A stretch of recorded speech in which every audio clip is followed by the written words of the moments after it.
Ladies and gentlemen, thanks for coming. We're going to get started. My name's Rob. I organize Idea to IPO. We've been holding events in Silicon Valley for many years. We hold events multiple times a week from San Jose to San Francisco. We always have a busy calendar of events. I'd like to highlight just a few that are coming up. Tomorrow, Wednesday, July 26th, we have an immigration workshop for international entrepreneurs and their business partners. It's featuring a top immigration attorney. That's going to be at Mindrome in Santa Clara. Thursday, July 27th, also at Mindrome in Santa Clara, how to successfully pitch to investors and get funded, featuring angel investor Gary Jenks. Further on down the line, Tuesday, August 8th, we have a great panel, latest innovations in artificial intelligence. That's going to be at the beautiful campus of the College of San Mateo. So check out all the details for all those events and all of our events on our website, ideatoipo.com. We were launched officially on February 1st, 2010. At that time, we had no members and no events on our calendar. At this stage, we have over 50,000 members among all our meetup groups in the Bay Area, and we've completed over 1,765 events. By any standard, by any measure, we're the most active, most prolific startup event organization in Silicon Valley, bar none.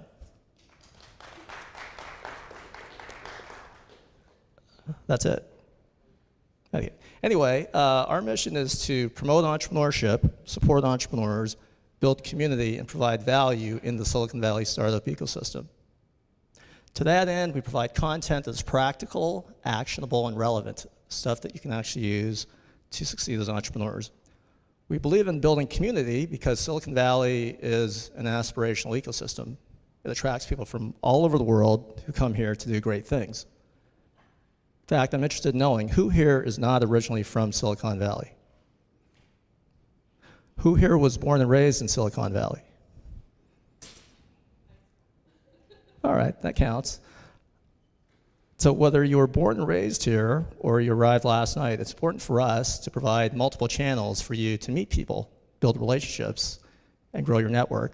So in addition to the numerous content-oriented events we have throughout the week, we also have social events on Friday nights every few weeks. In fact, this Friday, we have a Friday night social night at Boot Up in Menlo Park. So it's going to be networking. We actually have a volleyball net. We've got basketball, so games. So anyway, come check it out. It'll be a lot of fun. With regard to value, it's important that we provide value at each and every one of our events, not just value for your money, which is important because we know many entrepreneurs are struggling financially. So we make sure our events are affordable. And if you cannot afford the covered charge for whatever reason, talk to me. We can work something out. We're always looking for volunteers to help us out at our events. Volunteers can attend all our events for free, and there are a lot of other perks involved as well. We also have, at each and every one of our events, a decent buffet meal. Was this meal decent? I appreciate your enthusiasm. Yeah. But anyway, we do our best.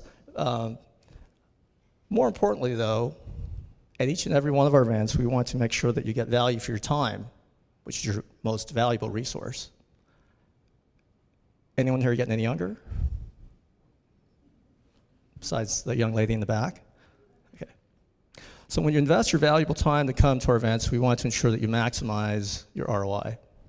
We have many partners that help us do what we do: law firms, venture capital firms, angel investor groups, incubators, accelerators, colleges, universities, lots of other players in Silicon Valley. Tonight, we're grateful to Datati Digital Marketing for hosting us at this beautiful venue. Is this a beautiful venue? We've held many events here, and we look forward to many more. So I'd like to have Philip from Datati Digital Marketing come up and say a few words. So let's hear it for Philip. Thanks, Rob. I'm Philip Goldworth. I'm one of the principal owners here at Datati. We've been in business for longer than I want to admit, but it's been about 30 years that I've been involved in this. Our current sort of purpose for why we exist is to help small and mid-sized businesses with their digital strategy and implementation to enable them to thrive and grow. We work on content. We work on the sort of digital tools that are necessary, including marketing automation tool integration and implementation. And then the content side, we are involved in the video and photography side of stuff, so we actually have a full production studio here on site. If anybody has any questions about that or about what other things that we do, please, you can talk to me or you can talk with Roberta after the event. Thank you.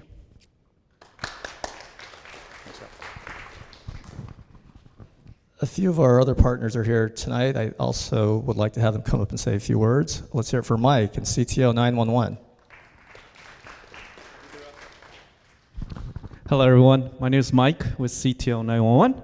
I offer consulting services for startups and entrepreneurs, helping them build platform and technology based on what their vision and what the idea is for the solution that they're trying to build. I specialize in enterprise SaaS-based applications, mobile applications, machine learning as well.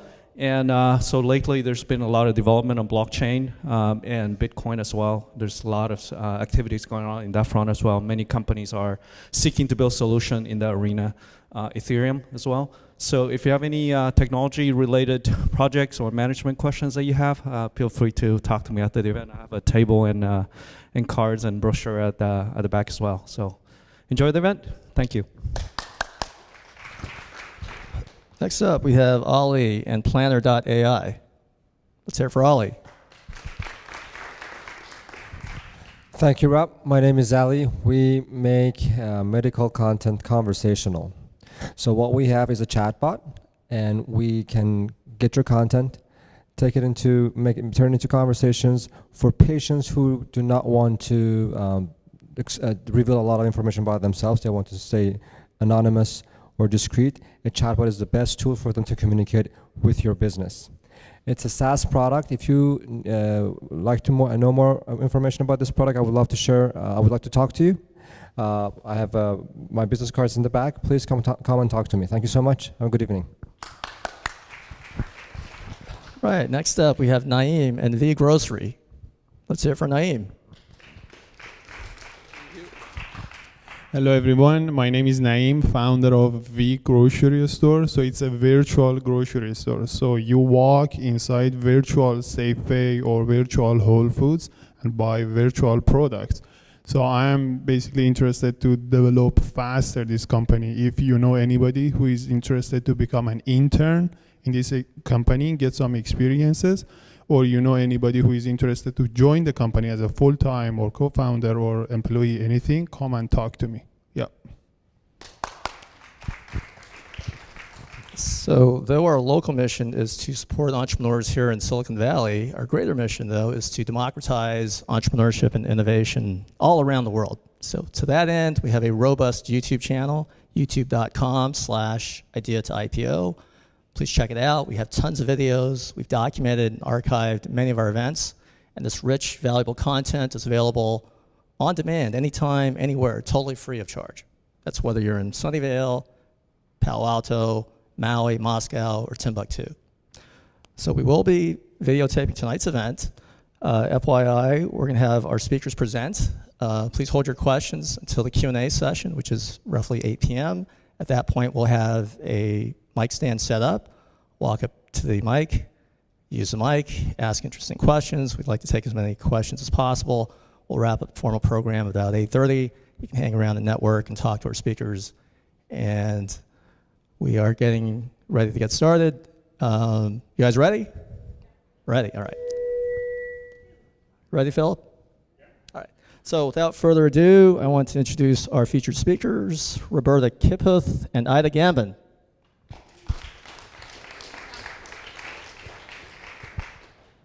Okay, so how many of you guys have already done video for your company?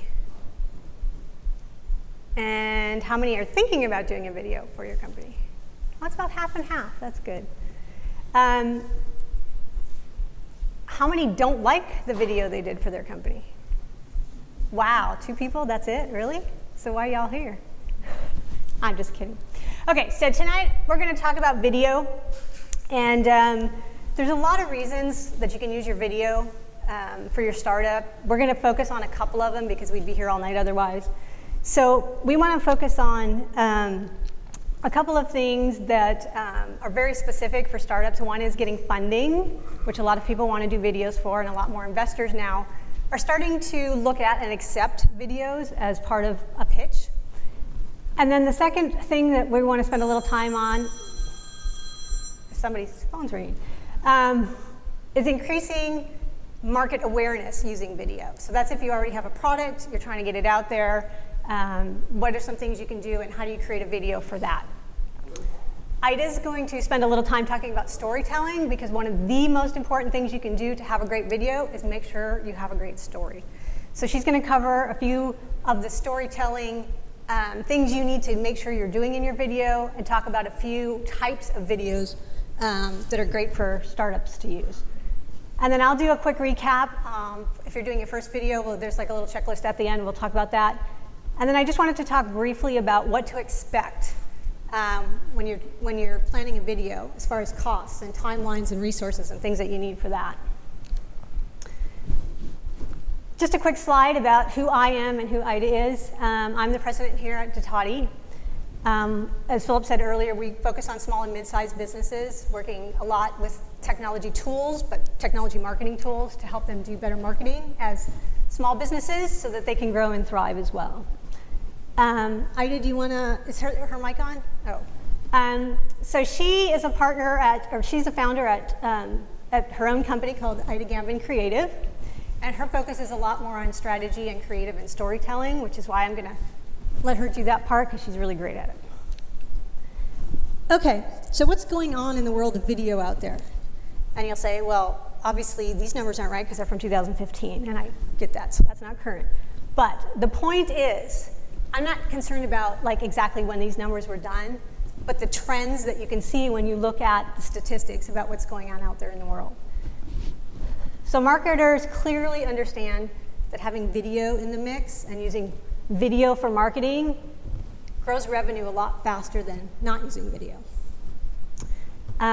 It also has a better return than not using video. So a lot of marketers are seeing video, almost 50% having a better return than other marketing tools that they're using in other marketing channels. And then this is probably no surprise, because it's kind of pounded into people's heads, keep your video short, keep your video short. But consumers do, especially if they're on social media, like shorter videos. Now that's not true in all cases, and we're not going to really get into that in detail, because there's arguments either way. Okay, so here is the two things that we want to cover, or at least I'm going to cover, about ways that startups can use videos. The first one we talked about was for investing. That could be crowdsourcing, if you're doing Indiegogo, if you're doing Kickstarter or self-funding, whatever you want to call it. And then the second one would be to promote a product that you may already have. So let's start with crowdsourcing. Indiegogo found that actually having a good video increases the funding that people get. So it's so important to make sure that you do that. The other things that they found with the really successful videos on crowdfunding sites is, one, they have a great story. If people can't identify with your story, they're not going to give you money. You want to make sure you have a good title, too, because as people sort of scroll through things, sometimes something catches their eye, so you need to make sure you have a good title. And again, here's sort of the length thing. Make it as long as it needs to be to get your message across, and not a second more. Tell your story, tell it well, but don't spend a lot of time putting extra stuff in there you don't need to have in there, because people's attention just isn't there. Focus on the benefits of what your product or service provides. A lot of startups I don't want to say make the mistake, but a lot of startups are focused on their technology, and they're really excited about that, but people don't want to see or hear a whole list of features of what your app does. They want to see it. They want to know how it's going to work in their lives. They're going to see what change it's going to make in the way they live. So focus on the solution, and then support it with the features. If it's going to save you time, say that, but then show you how it saves time. And then be real and personal. Now, I didn't mean be real personal. It's be real and personal. So, don't go too far, because people don't want to know everything about you either. But they want authentic relatedness, right? They want you to be someone that they can relate to. And then for crowdsourcing videos, it's super, super important to have a call to action. Tell people what you want them to do or asking them to do, you know, whether it's funding or signing a petition or whatever it is. All right, so this video it's a little bit longer than I want, but I think we can deal with it. It's actually a super, super good example of a good crowdsourced video that I found. So let's just, it's 2 minutes and 37 seconds, so I think we can sort of start it in the middle. That's good, okay. Great title. I know they stole it from a movie, but.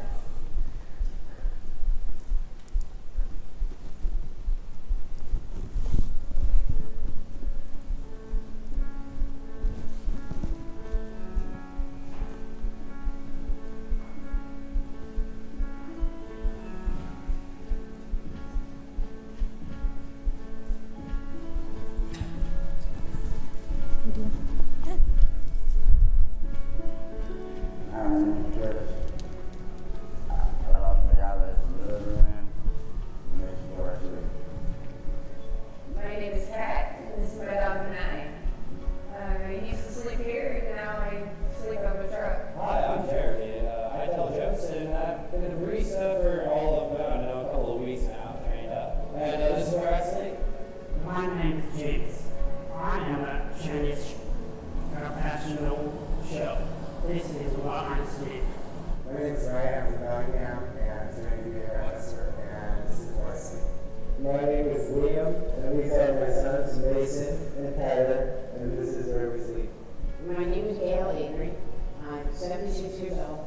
I'm blind, and this is where I sleep in the fire. And this is my friend, Ryan Dearman. He helps me sleep. My name is David, and I came to the United States when I was 16 years old. And this is where I sleep. I'm Byron. I'm 21, and I work at McDonald's, and I call these streets my home.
Okay. It had all the perfect elements, right? The emotion, the great music. It told the personal stories of the people that were homeless on the streets. It had the call to action, you know, let's help them before the next winter. Probably about 20 seconds too long, but that's a different issue. Okay, so now let's sort of shift gears a little bit. We're going to talk about pitching to investors and what you need to do when you want to do a video for that.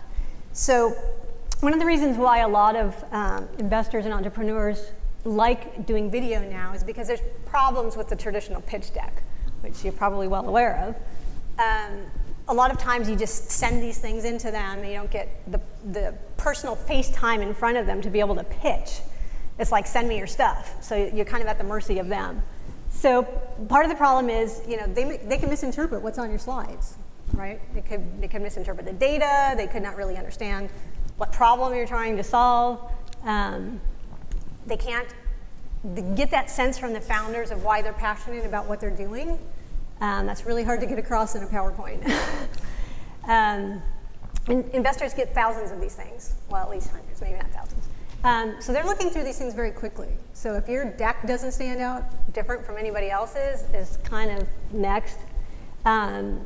The VCs I've talked to complain that there's too much information crammed on slides. They don't even want to look at them. And that they can't read them on their mobiles, because you can't read a PowerPoint on your mobile very well, maybe if it's a PDF. And then often they're just not well organized or well designed. So the thing about video is you can sort of overcome some of these things because you don't have that issue of having them trying to interpret what you want to have them do.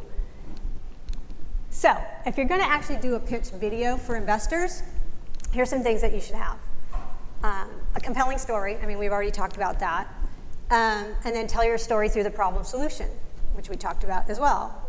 You'll see there's a pattern here, right? Keep it concise. Try to avoid jargon, marketing buzzwords, things like, industry changing, paradigm shifting. It's like they don't want to hear that crap. It's like just tell them the story and tell them like it is. They want to have the credibility of the team there somewhere. So they want to know who you are, what your credentials are, what you're doing in the market, what kind of traction have you gotten? Is your product out there? Are people adopting it? Do people like it? Do you have any testimonials? They're also going to want to know financial information. Who are your target markets? Where are you in those markets? How much market share do you have in those markets? So things you'd put in a traditional deck, you still need to have in a video pitch. It just needs to kind of flow in a little bit different. And of course, they want to know how you're going to make money, because nobody's going to invest in your business if you don't have a business model, if you don't have a revenue model. And then it's important that you also talk about competitors. And if you don't talk about competitors directly, talk about the competitive landscape. At least know what's out there, right? Know who your competitors are, what they're doing, and what the challenges are. Let's see, where are we with time? We're okay with time, so I'm actually going to play this one. There isn't too many investor pitches online, so there was kind of limited selection here. This is one I found that was a better one, or not. Okay, let me see. The number of satellites that we'll see launch. Okay, what is that? Okay, hang on. Let's try this again.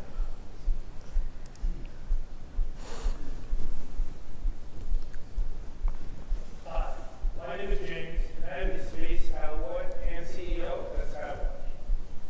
The number of satellites that we'll see launch into space in 2020 will be 25 times greater than the number we've seen launched in the last decade. These satellites will generate data that will power our world, data that will allow airlines to track their planes. Okay, so he's stated the problem, or what he thinks is he's setting it up, right? There's a lot of data that satellites are collecting and we don't have access. I'm going to jump ahead because he goes into like how his whole thing works, which is kind of, not that interesting, but unless you're into technology. So this next part here, now he's talking about competitors. Hundreds of companies, just like Canadian Labs, capturing data across the electromagnetic spectrum, from microwave to LiDAR, and in resolutions ranging from 30 centimeters to 30 meters. So we take this data, and we make it easily accessible through information and data. Okay, so I'm going to jump ahead again to the end, because again, this is long and kind of. Okay, so the end, he sets up the team, the credibility, the market. With Skywatch, it could take days, if not hours. Users can get started on the Skywatch platform for free. Beyond that, we offer monthly tiered pricing based on data size and bandwidth. Additionally, we also generate a 10-30% take rate on all commercial data sold through the platform. We've already generated over $25,000 in revenue through our beta customers alone, and when we launch publicly at the end of September, we'll already have over 600 companies in our pipeline. Prior to this, our team built NASA award-winning software for some of the world's top astrophysicists. Team credibility. To analyze data from space observatories in near real time. We are all software developers with nearly a decade's worth of experience in the space industry. The commercial space industry is going to be one of this generation's greatest economic opportunities. If you want to work with a high-growth startup in the new space economy, let's talk. Thank you. Call to action at the end. Let's talk. Okay, so let's talk a little bit about using videos for market awareness. This is generally when you already have a product and you're trying to get a little bit more traction out in the market, or maybe you're launching your product into the market. I should say product or service. So here's some of the things that you need to start asking yourself when you want to start thinking about a video. Be real clear on what the problem is you're trying to solve and how it affects the customers you're trying to reach. Because that's going to be the basis for your story. What kind of emotions do you want the people who are watching this to have? Is it a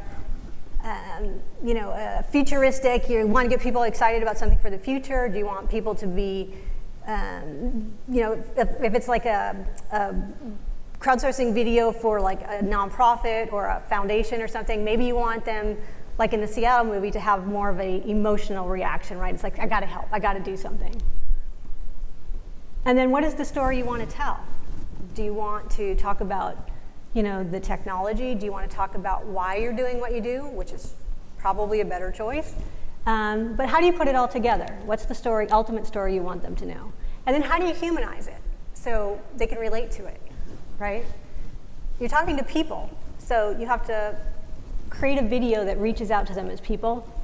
And then at the very end, like I said with the previous video, there was a great call to action. If you're interested in this kind of technology and you're excited about whatever, get a hold of me. Okay. So once you've decided what you want your video to be, you need to figure out where you're going to put it. Okay, where are you going to put this thing so people can find it? Where are you going to put it so you're going to reach your target audience? There's tons of places you can do that. Obviously, there's social channels. You can put it on YouTube and Vimeo. But think about that before you do the video, because part of how you create the video is going to depend on where you're putting it. Things on social media will probably tend to be shorter. YouTube could be a little bit longer. If you're going to be putting it on your own website, you could probably do it a little bit longer. If it's part of an email, you got to have it somewhere where people will be able to, click on a link and go from their email. So they may not have a lot of time, or they may be on mobile when they're looking at it. So think about how that would work. Okay. The other thing you need to think about is what you're going to measure as far as what does success mean. You've got this video, you finished it, you put it out there. So what makes it successful? Is it number of views? Is it number of shares? Is it number of landing page hits, visitors to your site? So think about what you want the video to, what you want the video to do from a success standpoint. What are you going to measure? Because if you don't know that, then how will you ever know if it is successful, or if you need to change it, or if you need to put it on a different channel? So those were the two areas really quickly that I covered for areas that I think startups mostly use video at this point in time.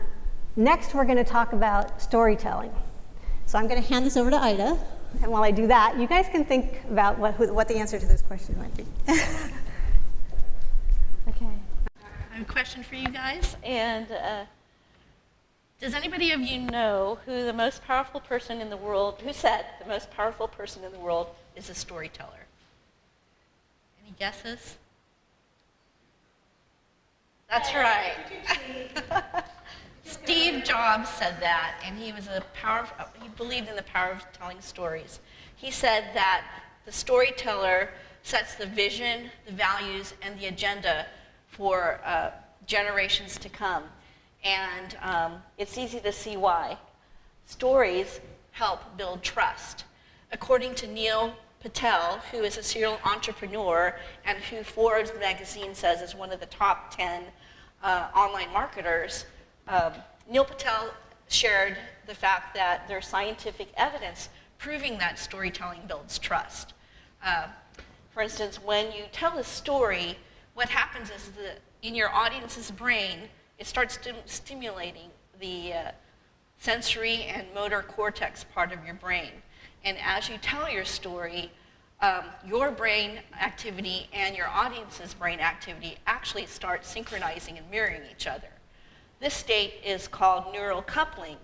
And what this allows to happen is your audience will develop a greater comprehension of what you're saying, more deeper understanding of your messaging, It gets them more anticipating what's happening next, and they're more receptive to your story overall.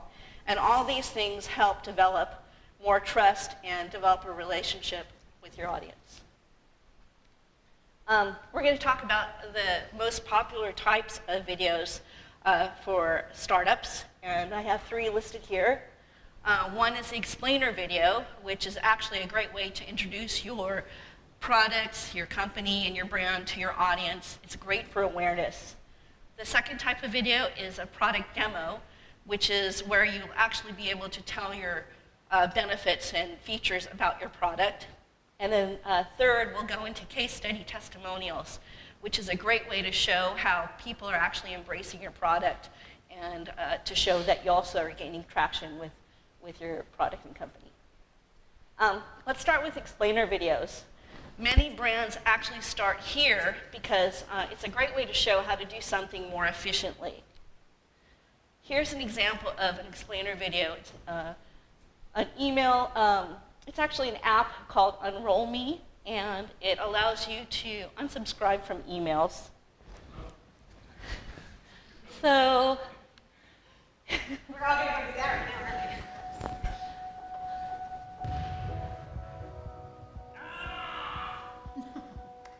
I mean, we're talking probably 10,000 emails.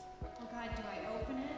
When you try and unsubscribe from something, it's like this maze. What I need is more time. I feel like I'm drowning in it.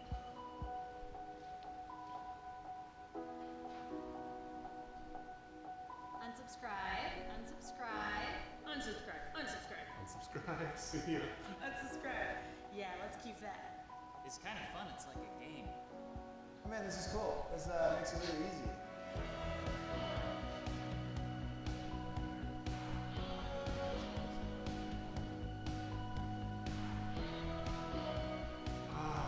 It's just that easy? Come on.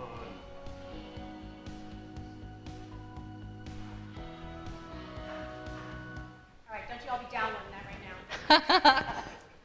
now. Okay, so as you can see, they used a lot of people in their video. This is considered a live action type of. Sorry, hold on, Liz. Which one? Right here? No, on the bottom left. Okay. All the way down. Here? Okay. What? Sorry about that. Let's see. Okay, there we go. As I said, that was an example of a live action type of video. I wanted to share with you quickly here some other styles of videos that you could use. There's quite a range of them out there, and I won't go into them in detail because we don't have time, but I thought I'd at least share them here so you can have them as a reference point. What I really want to get into is no matter what type of technique you use, make sure you tell your story in a powerful and engaging way. I thought I'd share a basic script format from HubSpot so you can learn how to structure your story for your audience. First, when you start your story, introduce your company and give an overview of the problem that you're trying to solve. Second, state why this problem is valid for your industry. So start sharing your facts and figures in this area to validate what the problem is. You can share quotes and people talking and so on to emphasize that. And then focus on a specific example of the problem so people can really relate on a one-on-one basis, and you're basically humanizing what this problem is. Once you set up this problem, then go into the solution. Start by talking about the benefits of your solution to your customers, and then follow it up with the features, because you really want to keep your audiences engaged in your messaging, and talking about how your solution can best help them is the best way to do that. Then, as Roberta said earlier, have a strong call to action. Be very specific on what you want your audience to do next, whether it is help them with your crowdfunding campaign or whether you want them to download an app. Just be specific, because after all, that's probably the main purpose of you creating this video in the first place. Also make sure to answer any objections in your, if somebody has commented on something where they thought that it might be an issue if they took advantage of your solution, try to think about those situations and incorporate some kind of messaging in your video that answers that. And another way to get people to act upon your call to action is to provide a guarantee.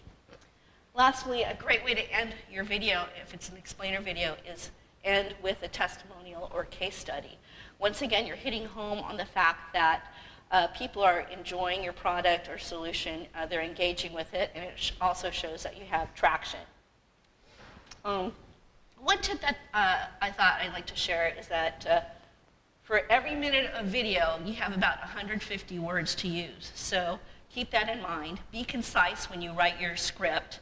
And besides that, when you write a script that's concise, it helps you winnow down your message to really the most basic message that your audience can understand. And so it helps in terms of keeping your video memorable. Next, we want to talk about are the product demo videos. And there's different ways that you can approach doing a product demo video. They all tell a story with your product in action, and we wanted to share with you two types of videos. One is a day in the life product video, and this one in particular was an Indiegogo video for Ideal Future, and that was done here at Datati.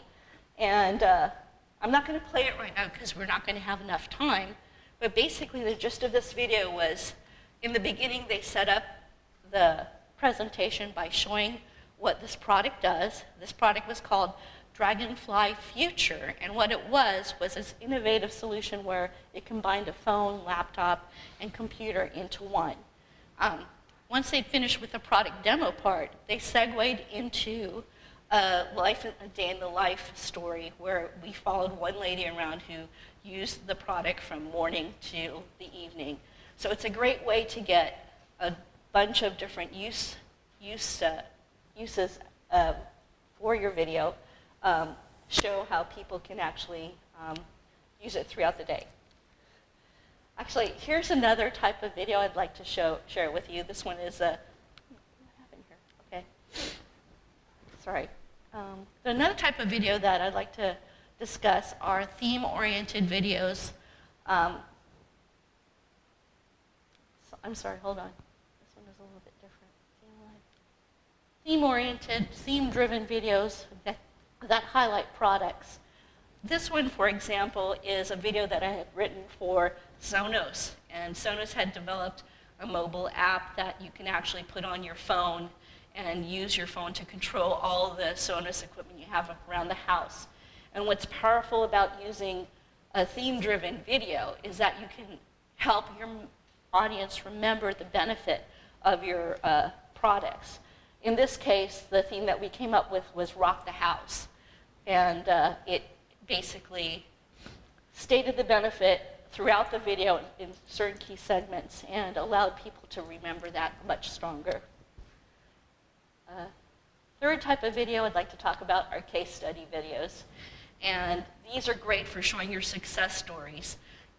One thing that's really popular these days are to do case study videos that are kind of like a branded documentary style video where you actually get into the storytelling of your story with very stylistic film quality to it. One example of this is a series that Intel actually did called Meet the Makers. And what they did was create about 5 different videos that highlighted innovators who had used their Intel products to create great products, basically. This one, for example, focused on a 13-year-old guy who felt a lot of compassion for the blind and wanted to help them. So what he ended up doing was he used the Intel products to create the first affordable Braille printer. And we could show this later if you want. We just don't have time right now.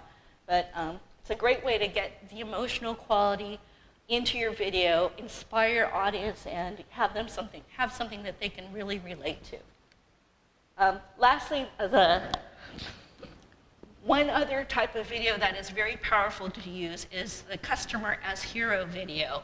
GoPro does this quite a bit with their brand, and you'll often see a lot of videos online that feature their customers using them in extreme sports. This one's a little bit different because GoPro actually found a video on YouTube that a fireman had uploaded in regards to one rescue that he had done as he was on the job.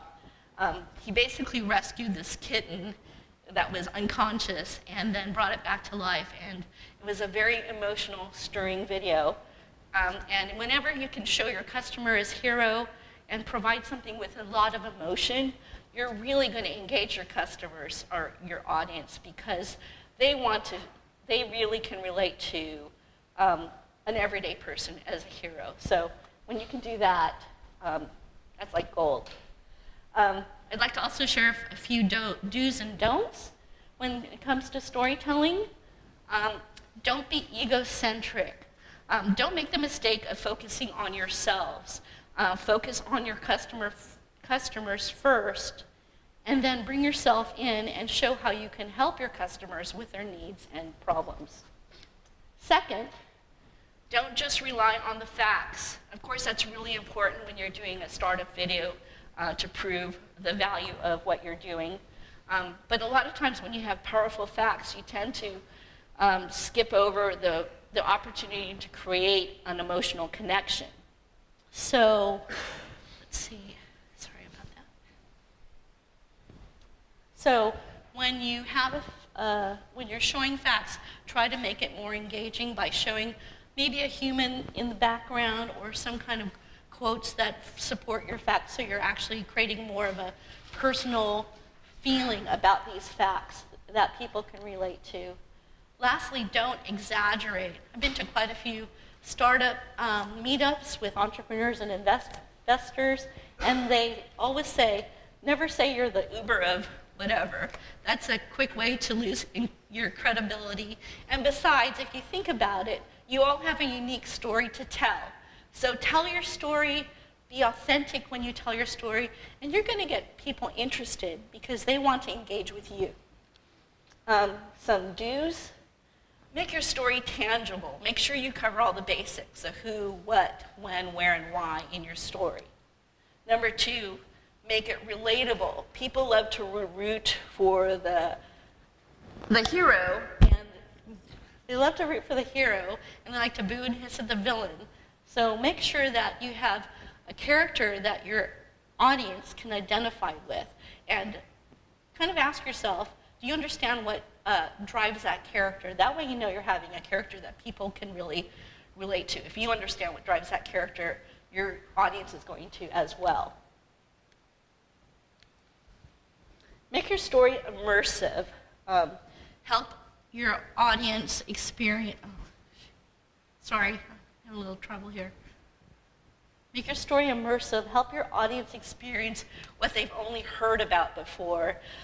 J.K. Rowling said, storytelling is a great way to transport people into another place. So keep that in mind.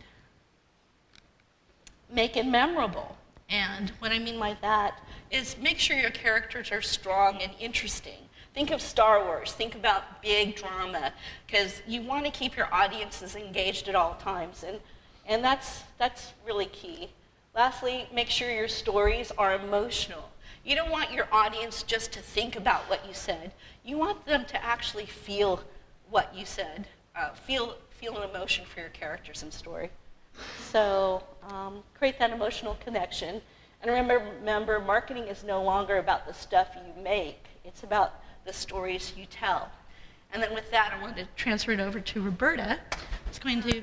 We're actually doing okay on time. Is there one of the videos that you skipped through that you really... Oh, yeah. I actually want to share this video with you. The customer as hero video.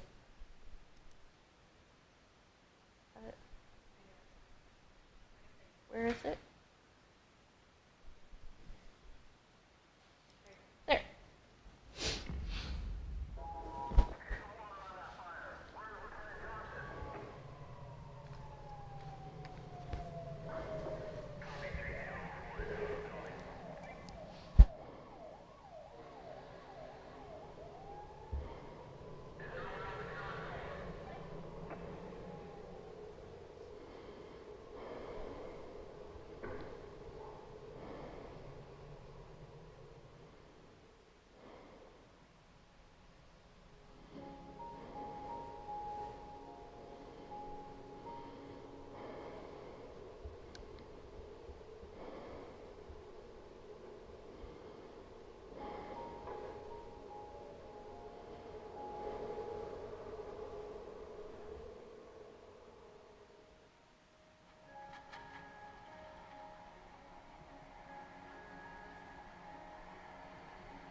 So anyway, as you can see, it's a great way to engage your audience.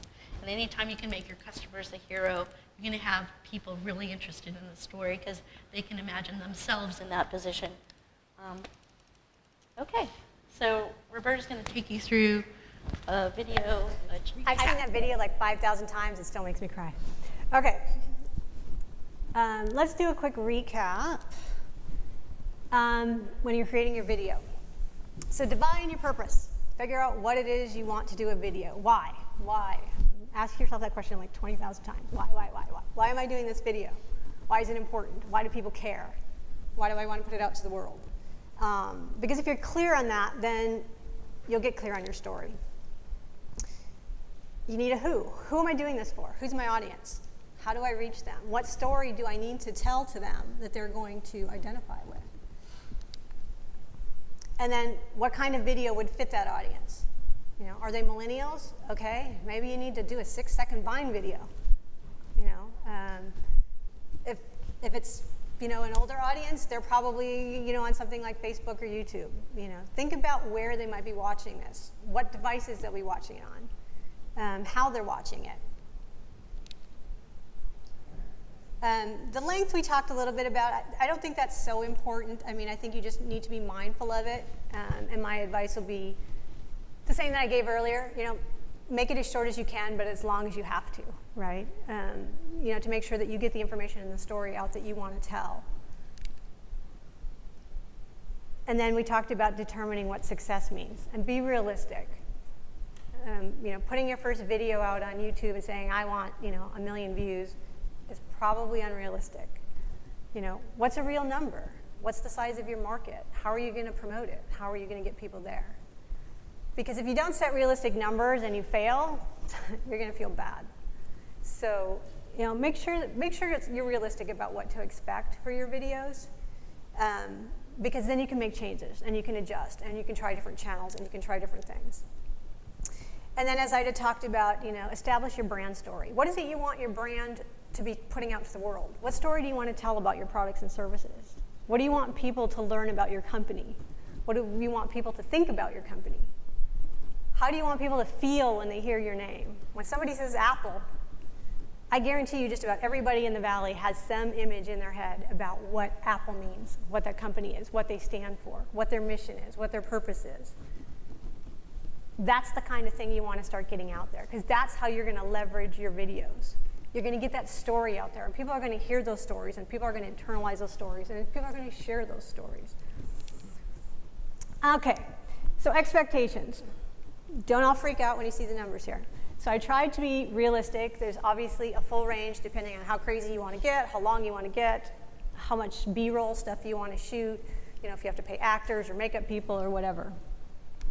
But as a rule of thumb, I would start with a budget of at least $1,000, because if there's anything you need on a video, you need to make sure that you have good sound and lighting.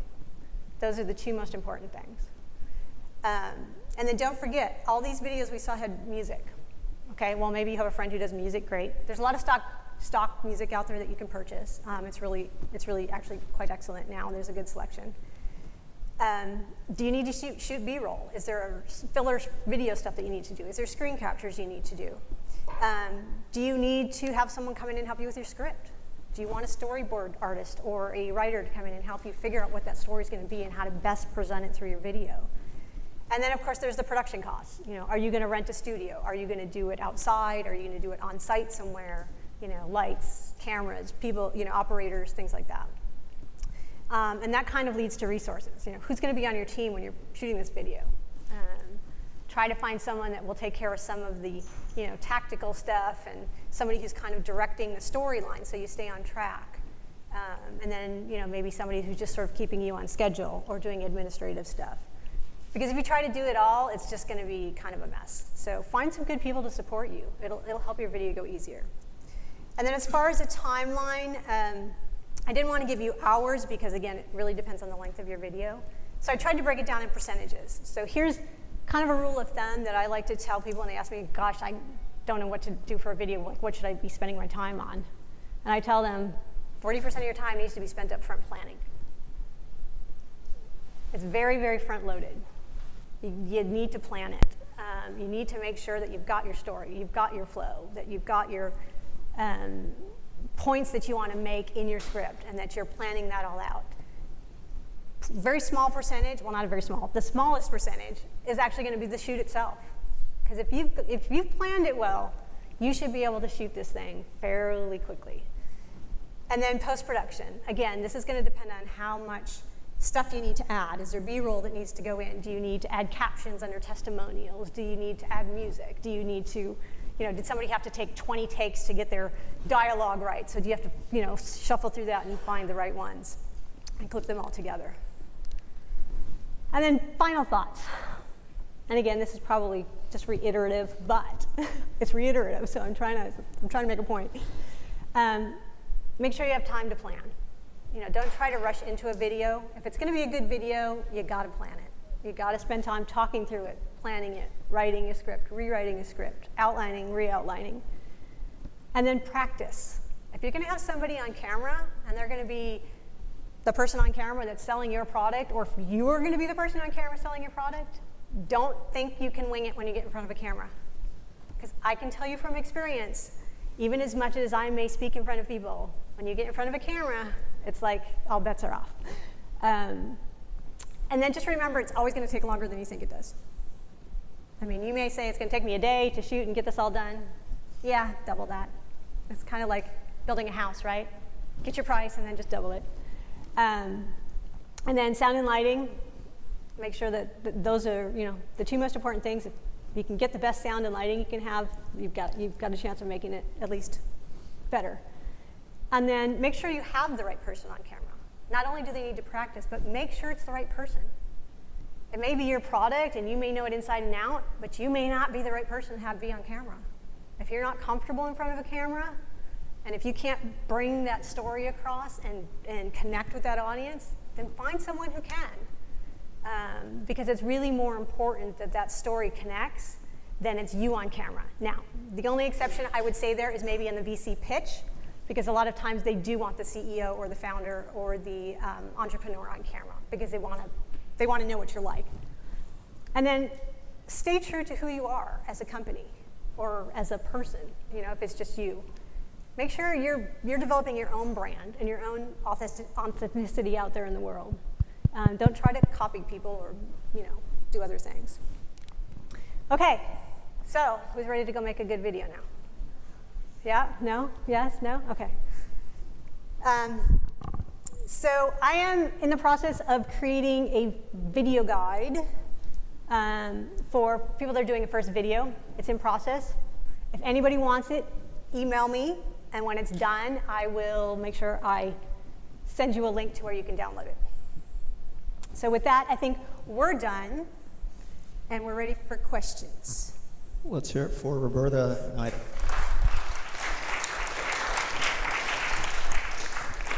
So if you'd like the slides, email Roberta, but right now we'd like to take as many questions as possible.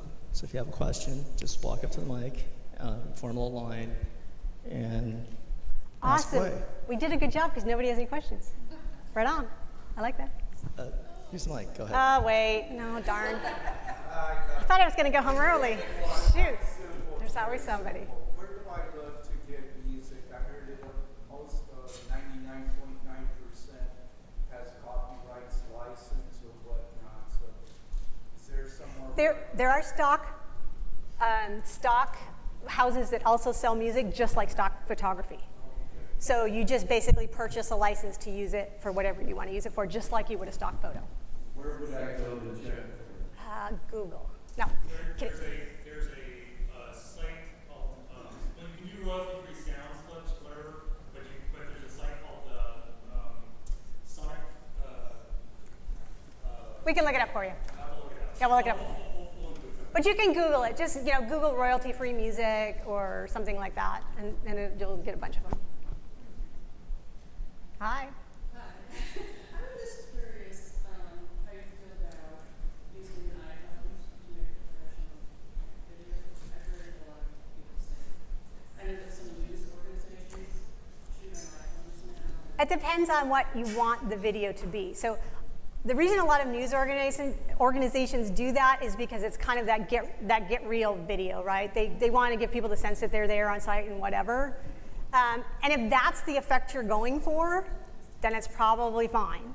Now, your sound's probably not going to be super great, and your lighting's not going to be super great, but if it's something in a spur of the moment, like the firefighter thing, they didn't have any sound and lighting, right? It was whatever the GoPro was doing. I mean, obviously they added the music later to make it a video, but you know, if you've got stuff that you've shot and you think it tells the story you want to tell and it's going to reach that audience, then by all means use it.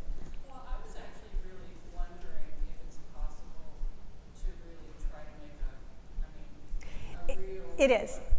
It is, and you can actually, if you Google online about making a video with your phone, there's a lot of places out there that will tell you how to do that. However, they do tell you to get lighting, not use, you know, office lighting or ambient lighting.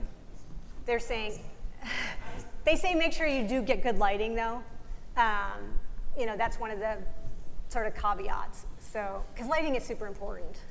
I mean. I was kind of assuming that I was doing it the right time. Yeah, but light shifts, right? So, unless you can do it in one take in 30 seconds, if you're like trying to do a video for 2 hours, your light's going to change. Yeah. Right? Even if you're trying to use natural light changes. So it's better to actually not use natural light and actually have studio lighting, especially if you're trying to do a professional video. But again, I'd have to talk to you about specifically what you're trying to do, because there may be some other suggestions I can make. So I can talk to you later. Hi. Hi. I have a question. I actually get lots of emails from a video production company telling us we should use them to make our video. How do I know which ones did it, and how do I find some good companies to actually make them that actually are making them? So I'm looking for good insights. Well, I mean, it's kind of the same vetting process you do for anything, right? Check out their website, right? See who they are, see what experience their people have. A lot of them will have samples of videos that they've done online, so you can take a look at the things that they've done, see if it's the type of videos that you want to be doing. You certainly could call them and just talk to them. I recommend people do that. Get a feel for them. You know, if you call them and they just like are putting you off or they're too busy to talk to you, well, that may not be someone you want to work with. So it's really just trial and error. I don't want to say trial and error, but.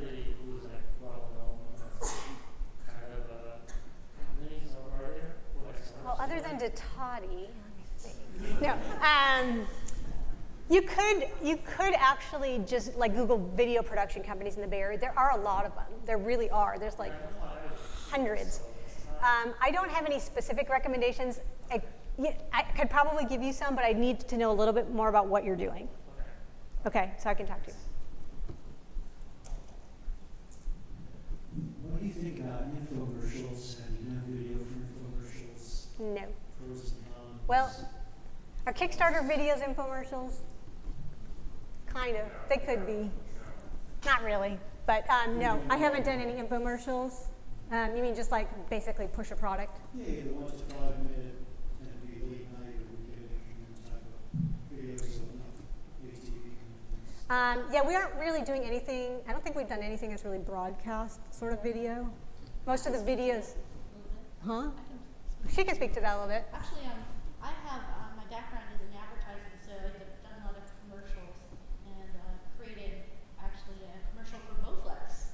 And so it was about 2 minutes long, and we ended up doing several different times on that, so 15 second, 30 second, 2 minutes. So if you're thinking of doing an info commercial, think of how you could edit it so you can use it in different ways. And also to have something, not just as a TV commercial, it's potential to have as that 30 second to 1 minute background on a Facebook page. When we go to our website, something that kind of plays there. Oh, I'm sorry. Yeah, it was, multi-use. But then there would be infomercials, also something that can use on Facebook advertising. Yeah, I would just caution about doing too much selling on social media because people don't like it. So an infomercial kind of, the whole purpose of that is to sell something, right? It's the big push. People don't like that on social media. So I would think about how you might take maybe what you did for the infomercial and either cut it or do another take of it that maybe doesn't have quite as hard a sell, and just use that instead. Because what you want to do is drive people then to a website, right, to buy it, or a shop or a store or something, right? Unless you have an online Facebook store, which then you may want to do it as an infomercial. But people tend to sort of like click through those. I mean, they're very quick about like if this guy's going to sell me something and that's all I'm listening to, I'm next. So I would just caution you to be, you could try it. I would try it if you have some time. If you want to do some testing, you could try it and see. Don't oversell. I wouldn't oversell. Again, you want to make that connection. So I would, focus on that. Did you get involved in like the 1 to 5 minute type? Or is it? Ceiling's dripping. The cat rescue. These all the time videos and show? No, we didn't do the cat one was GoPro actually. Well, actually, it was the fireman video. The one that we did, I can show you if you want. It's the Ideal Future one. It was the feature phone, where it was all in one thing. So let's get through questions, and if there's time and people want to see it, I'm happy to play it. Hi. Hi. First of all, I would like to thank you all, both of you, for a very, very insightful presentation. And my question is, I do quite a few videos because my company is all about motivation, happiness factor. And so far, I just put it on YouTube without any editing because I don't know how to edit.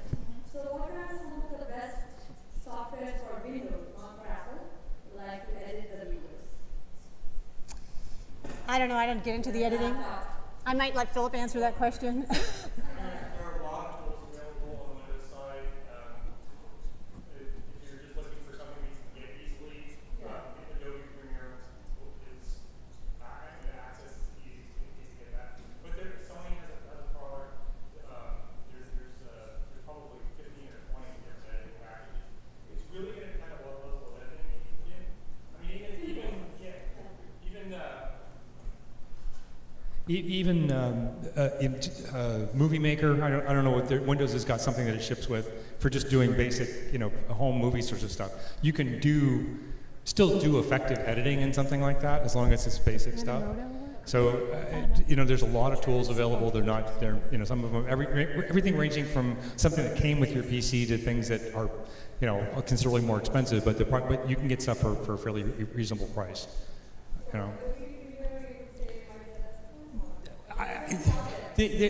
I wouldn't say that there's any one that's the best. Premiere works, it does things very well, it does some other things not so well. All of these tools have strengths and weaknesses, and it really kind of depends on what it is you're trying to do. And the other part of that is how complex they are. Okay, and where you are, in terms of the learning curve on that, and how much involvement you want to have on the editing process. If we show it, the day in the life thing for the feature phone, we shot most of that stuff over about 2 days. It was probably about 6 to 8 hours of shooting. There were probably 4 or 5 days of editing. Okay, so there was a lot of time spent on the back end of that. And is that where you want to spend your time? No. So, yeah. Yeah. Yep. And right now what I'm recording is like live workshops, and I got them and I just put them on YouTube. Yeah. And I also put other action and also put the fill of that. But I think if I edit it, it will be more professional, and also I can cut out the hard work from general to be a video. Sure. So simple editing where you're just doing cuts and just adding some things together. I mean, almost any video editing software will let you do that, and effectively. I mean, it's not there's nothing magical about that. That sort of stuff has been solved for a while. So you just need to find something that you're comfortable with and that works. If you want to get more involved in more advanced kinds of filmmaking, then the tools become more important and the specific tools become more important, because the choice that you make is going to affect how well you can do those types of things. People do stuff in After Effects, they do it in Premiere. Blackmagic makes something called DaVinci. Final Cut. Final Cut. Final Cut, yeah, but that's on Apple. iMovie is Apple too. All of these things are designed. When they were created for around certain kinds of functions. Some of them will do things really well because that was where they started, and they added other kinds of features. Others started in another area, and those strengths will be good. It just kind of depends on what it is you need to do. Basic editing functions, all of them do that. You start getting to color correction, color grading, special effects, that sort of thing. Then the tool becomes much more critical. Okay. Just. Sure.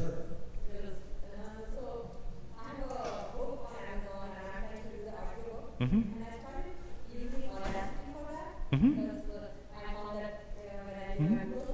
But many people say that if suppose I say one word differently and they don't have to say differently, you can't really edit it on Audacity effectively. Yeah. So that it's loud and great, like smooth transition, right? Yeah. Saying the sentence. Yeah. Is there another tool better, or am I able to do that? There are tools that are designed to do more, intricate editing of audio. My recommendation, though, is get the audio correct to start with. Okay, you'll spend a lot less time. We do voiceover work. I personally do voiceover work. I will redo something until I get it right, rather than try and edit it together and fix it in post. It's a lot less work. Mm-hmm.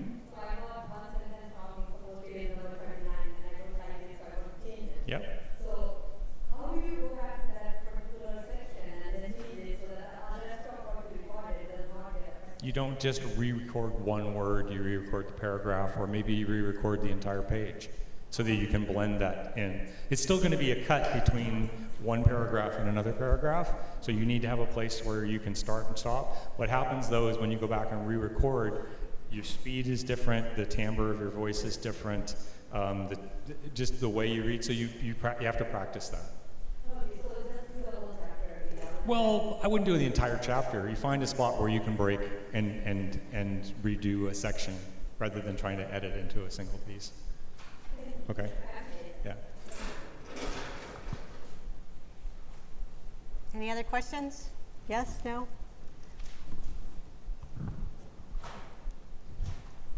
Going once, going twice. All right, well, let's hear it for Roberta Knight.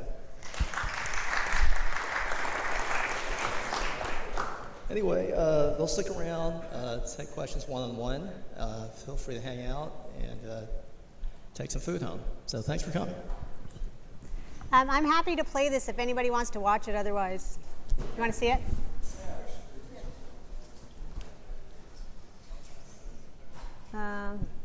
Let's see, I'm going to have to go backwards, I think.